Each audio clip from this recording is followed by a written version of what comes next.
kulankan wuxuu ahaa kulan degdeg aan isugu qabanay kadib markii la arkay xaaladaha laga coronavirus ee laga helay labada wadan ee dariska oo ay Soomaalida aad isugu socoto ee Ethiopia iyo Kenya waxaan la kulanay xubnaha deeq-bixiyayaasha Soomaaliya kaalmeeya oo hadda ka hor aan la kulanay laakiin maadaama degdegtan ay soo korortay xaaladahan wadamada dariska ahaa la iskana qiyaasay runtii Ilaahay ha ka haayo Soomaaliya intii muslim iyo wadamada dhan waxaan door bidnay inaan kulanno aan aragno aan la socodsiino hawlihii aan qabanay sida aad qiyaasaysan Soomaaliya waa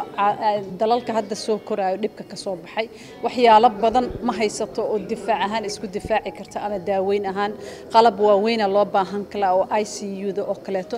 waxyaalo badan oo loo baahan yahay marka waxaan la wadaagnay meesha ay wax noo marayaan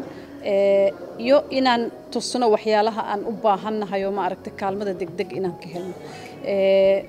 xogtaas inaan la wadaagno iyo hadda kadib inaan ku heshiino sidii loo kulmi lahaa iyadoo aan loo wada hadli lahaa iyadoo aan la kulmin waxaad qiyaasi kartaa markii xaaladahan oo kale yimaadaan waxaan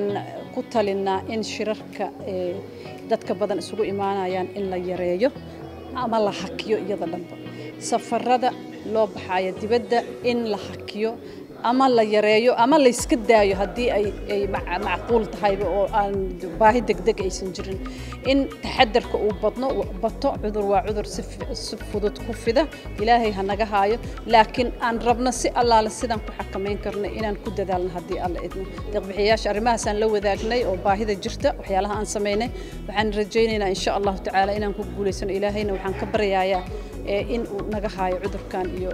dhibaatadiisa iyo cudur walba insha Allah dawladda China waxyaalo badan ay ballan qaaday dawladda Talyaaniga sidoo kale qalabka lagu ogaado cudurka lagu baaro laababka iyo loogu talagalay ballan qaaday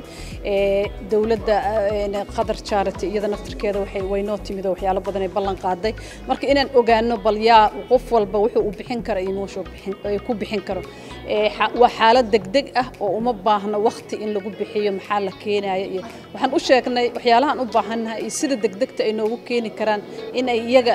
ma aragta ka shaqeeyaan siday noogu soo gaarsiin lahaayeen hadii alle